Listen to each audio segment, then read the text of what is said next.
It was 9:30 on Christmas Eve as I crossed the long entrance hall of my house on my way from the dining room, where we had just enjoyed the first of the happy festive meals, toward the drawing room and the fire around which my family were now assembled. I paused, and as I often do in the course of an evening, I went to the front door, opened it, and stepped outside. This is intended to be of interest, I take it. Why, yes, of course. Then why announce it as if it were the Fatstock crisis? I'm afraid I don't understand. Let us see this entrance hall. Let us see this house. Let us taste and smell this happy festive meal. But that's impossible. No, sir. Draw on your emotions and on our imaginations. Pardon me, I am not an actor. No! Again. Try again.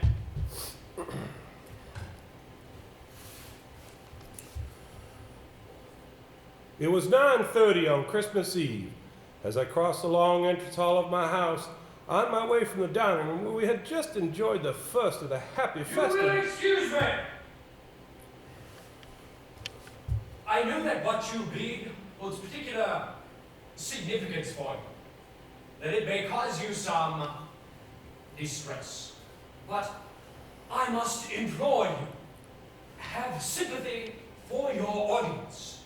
Pardon me. Just now, we are alone in this theater.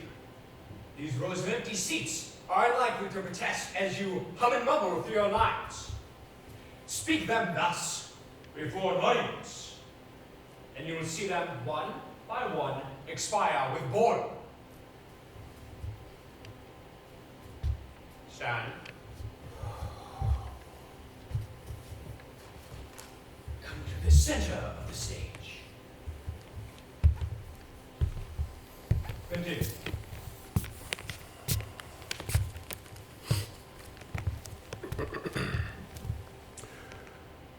It was 9:30 on Christmas Eve as I crossed the long entrance hall. Long entrance hall? That's right. Why long? Because it is. Have sympathy for your audience. Are they interested in its length? I apologize. I am clearly wasting your time. Stay where you are. I should never have come. This is a foolish adventure. You did, however, and you have paid me for the day. I have no intention of not giving you full value. But No! Attempt to leave, and I will leap upon you and compel you to recite the sonnets in their entirety. No! We'll make an Irving of you yet. I have no desire to be an Irving. All I wish, implore, is that this tale of mine be told. Be told and laid to rest. God willing. So that I may sleep without nightmares. Which is why you came to me, Yes. as one practiced in these things, Yes. as one who will impart on you the rudiments of public speaking, who will offer you advice in expression and delivery, and above all, instill in you the confidence to stand up and make a go of it. Confidence? Yes, confidence. Now, 9:30, Christmas Eve, excitement, anticipation, crisp air, crackling fires, children asleep with stockings by their beds, a happy family, content, delighted, and above all, at peace.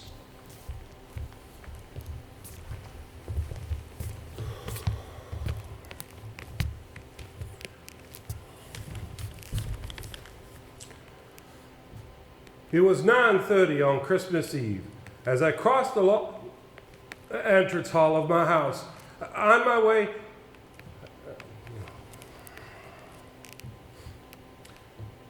It was 9:30 on Christmas Eve.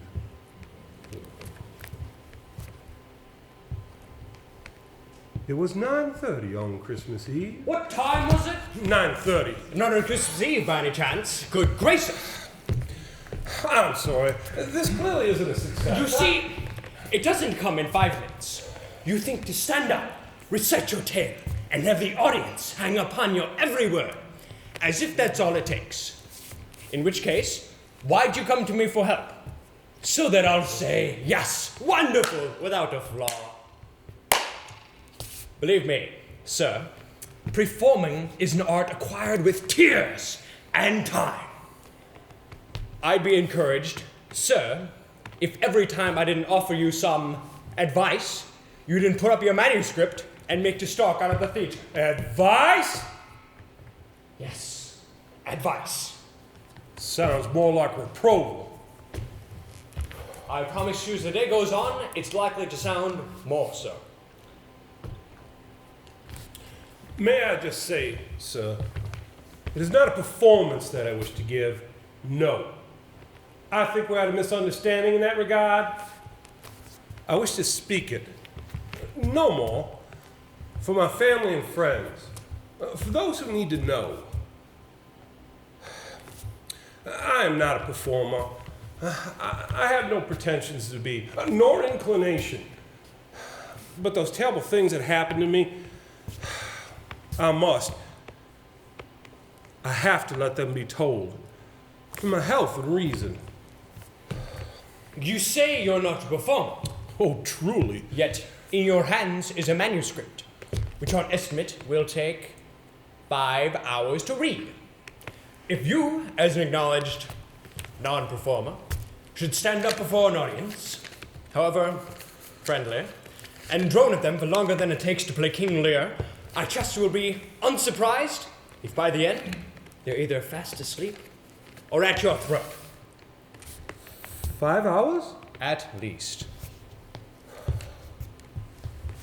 Good heavens, I had no idea. 5 hours? I cannot possibly. It must be told. I cannot carry this burden any longer. It must be told.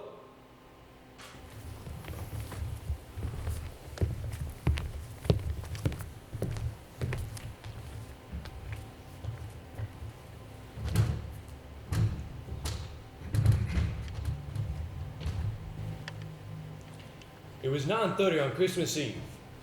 As I opened my front door and stepped outside, I smelled at once, the lightning hum, that there had been a change in the weather.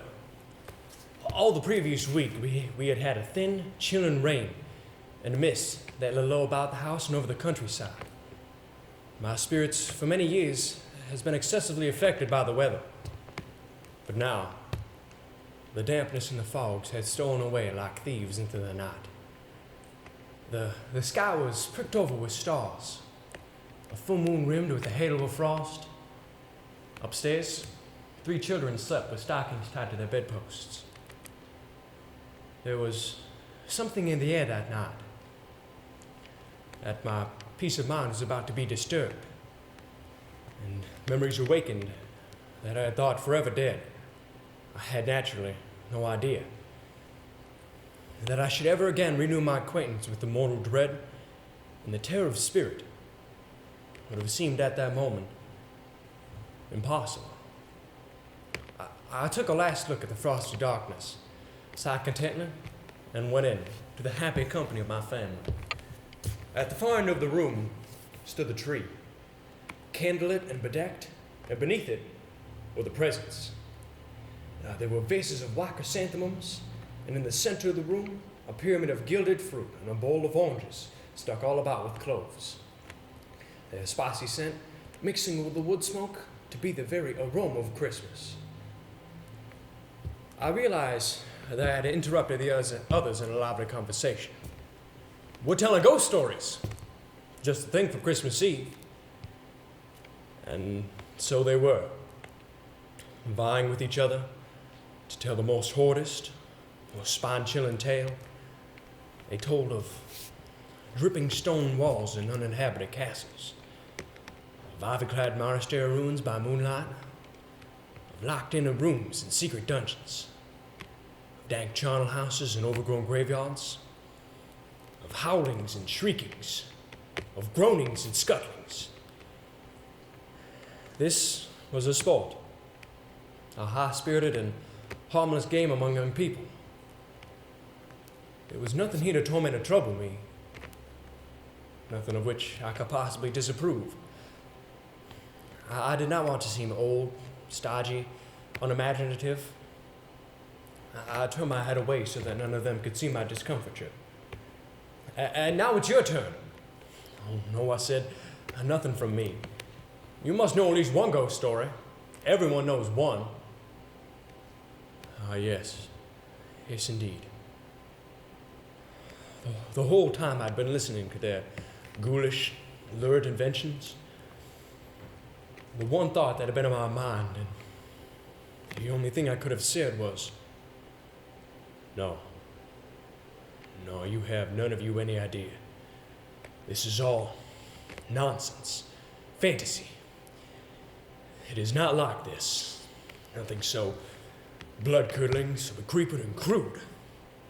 Nothing so laughable. The truth is quite other, and altogether more terrible. I'm sorry I disappoint you, I said, but I have no story to tell. And I walked quickly from the room and from the house. I walked in a frenzy of agitation, my heart pounding, my breathing short. I had always known in my heart that the experience would never leave me, and it was woven into my very fibers. Yes, I had a story, a true story, a story of haunting and evil, fear and confusion, horror and tragedy. But it was not a story to be told around the fireside of Christmas Eve. And then I thought you might recite a piece from Hamlet. Hamlet? Some say that ever against that season comes. Oh, yes. Of course. You then, for the purpose of the reading, become me? Quite so. And you, for the purpose of the performance, you draw on your remembrances. Be the people that you met, those that played their parts in your story. Sir, I am not a performer. Sir, I know. And this must not be entertainment. Those horrible things that happen must not be treated as amusement or diversion. I insist, And sir. I insist that you consider your audience. No matter how horrible, if the tale is to be heard, it must be offered in a form that is remotely palatable.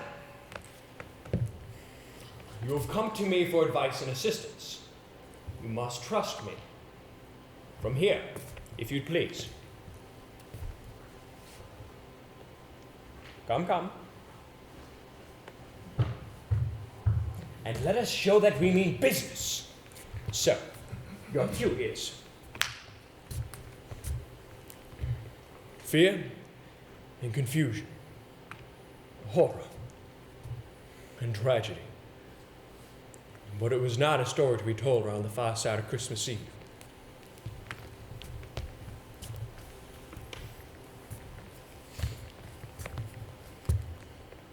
Some say that ere against the season comes, when our Saviour's birth is celebrated, this bird of dawning singeth all night long. And then, they say, no spirit dare stir abroad. The nights are wholesome, that no planet strike. No fairy takes, nor witch hath power to charm. So hallowed and so gracious is that time. Those lines come into my head as if from heaven, and a great peace came upon me. I recalled that the only way to banish a ghost that continues its hauntings is to exorcise it. Well then, mine should be exorcised. I should tell my tale. I should set it down on paper with every care and every detail. I should write my own ghost story. And then, that they might know, and that I might be forever purged of it, relive it through the telling. I prayed a heartfelt, simple prayer for peace of mind, and for strength and steadfastness to endure while I completed the most agonizing task. The first part, the writing, I have done. Now comes the telling. I pray for God's protection on us all.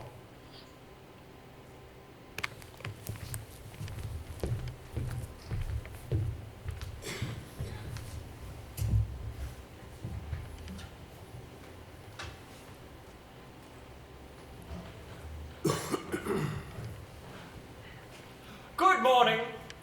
Good morning. I trust you slept well. Yes, thank you. No, nightmares? Not too bad, thank you. Ah. So we're not clear of it yet. I fear I never will be. We'll have you playful as a lamb again. You mark my words. Did you, study as I asked you?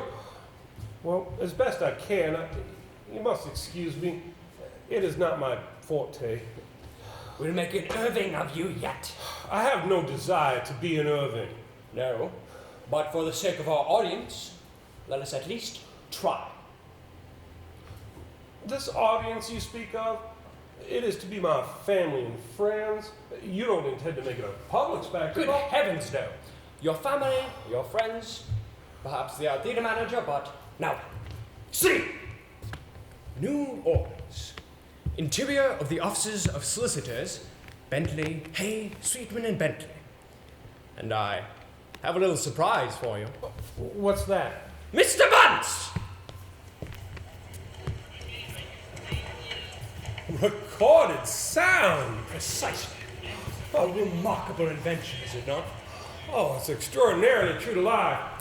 I could swear I was in a New Orleans street, attempted to negotiate thunder and traffic. And so, Mr. Kipps, will our audience.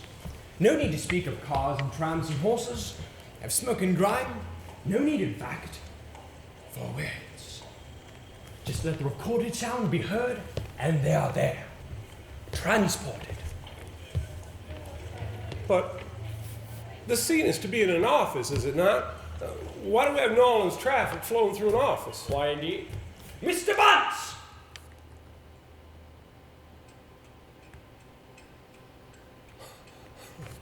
Remarkable. The miracle of science. The hands of Bunce. He is particularly good at this sort of thing. And so to work. I am you, you are your clerk. I enter briskly, and you are already at work. Wait. You must forgive me. It is not my Your forte? Quite. And it won't become so unless you attempt it. Now begin, just as we went through all last night. I thank you!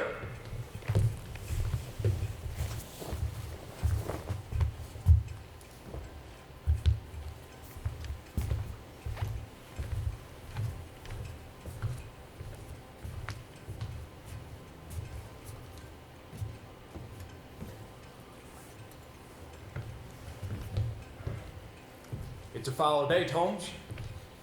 Yes, Mr. Kipps. November, the dreariest month of the year. A lower into the spirits. Yes, Mr. Kipps. This fog don't help none. The thickest of pea soups. A yellow fog, an evil, filthy smelling fog. A fog that choked and blinded, smeared and stained. I worked at some dull details at the conveyancing of property leases. Forgetful, for the moment, of it pressing against the window like a furred beast at my back.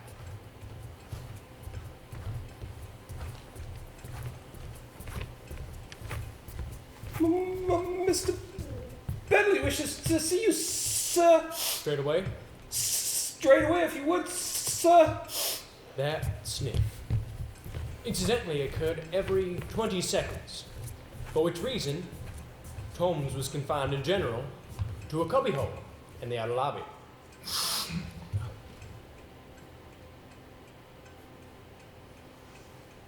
Oh, what now?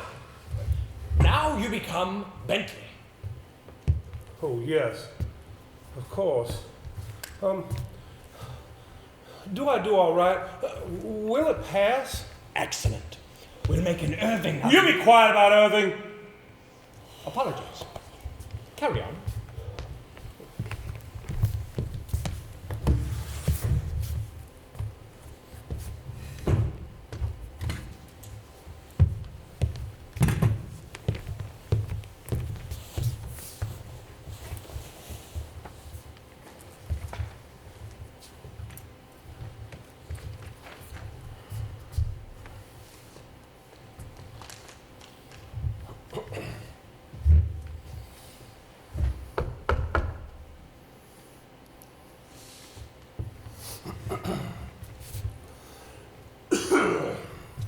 Oh, sit you down, Arthur. Sit you down. Don't think I ever told you about the extraordinary Mrs. Droblow? Mrs. Droblow. This is Alice Droblow, Via Marsh House. Dead, don't you know?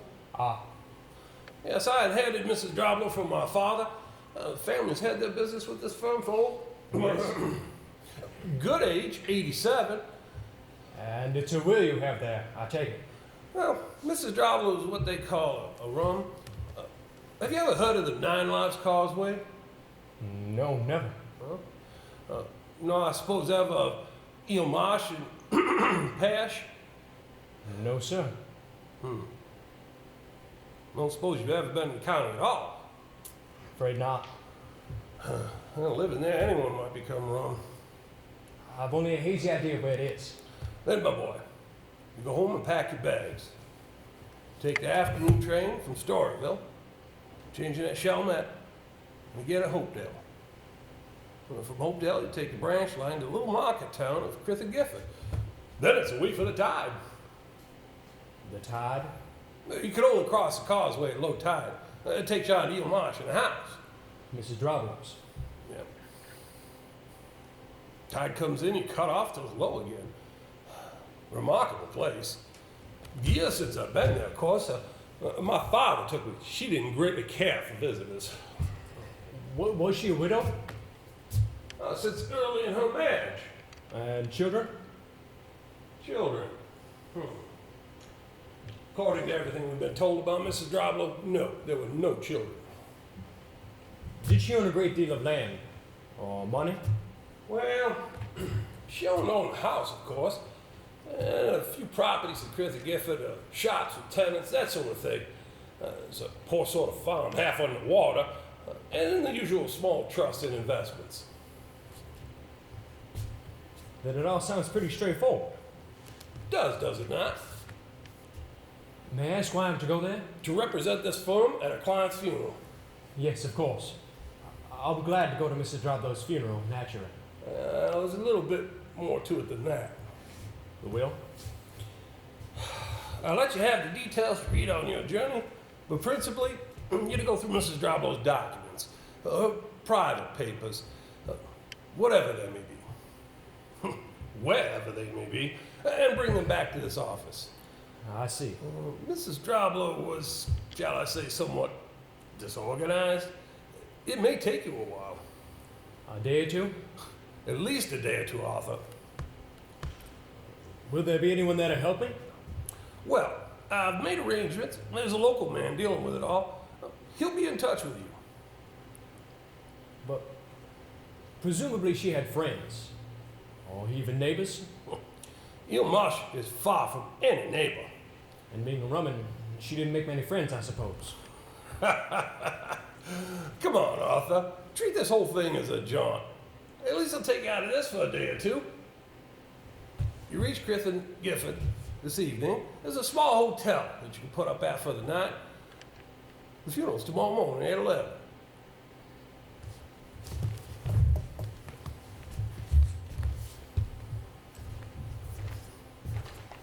Good luck, my boy.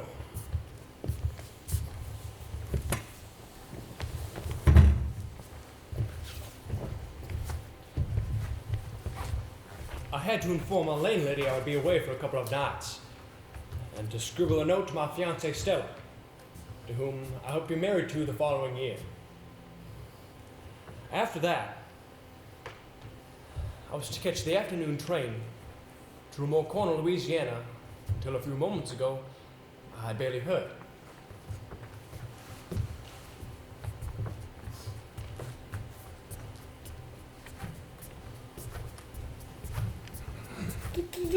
Drop no pepper, sir.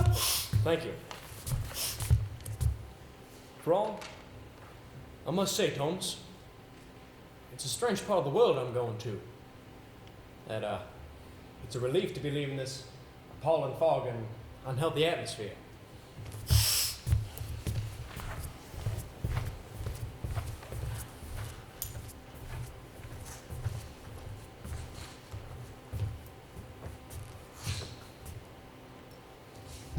And you still feel unsure whether to go on with this, Oh, certainly. despite of performing as you have done. Well, there's so many things that we cannot represent. How do we represent a dog? Sea, the causeway. How a pony and trap? With imagination, Mr. Kipps. Ours and our audiences. I would be obliged if you could inform me as to how imagination is going to create a pony and trap on the stage.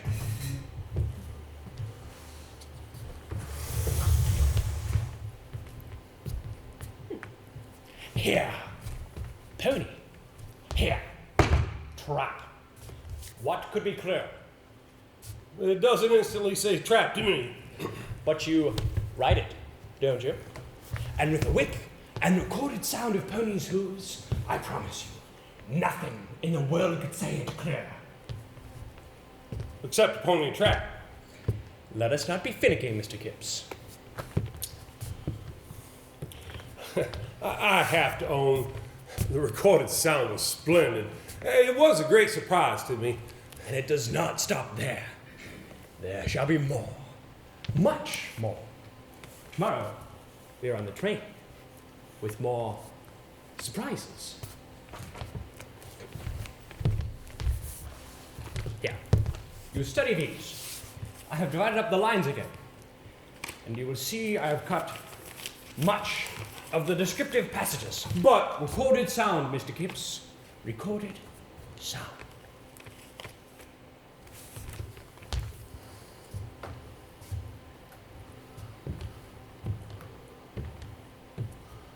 nothing could raise his spirits more than the sight of this great cabin of a railway station, glowing like the interior of a blacksmith's forge. Beyond the windows, it is quickly dark, and when the carriage blinds are drawn, all is as cozy and enclosed as some lamplit study. This is Chalmette Station. Passengers for Hopedale, please change here. At Chalmette, he changes with ease and continues on his way, noting that the track begins to veer towards the east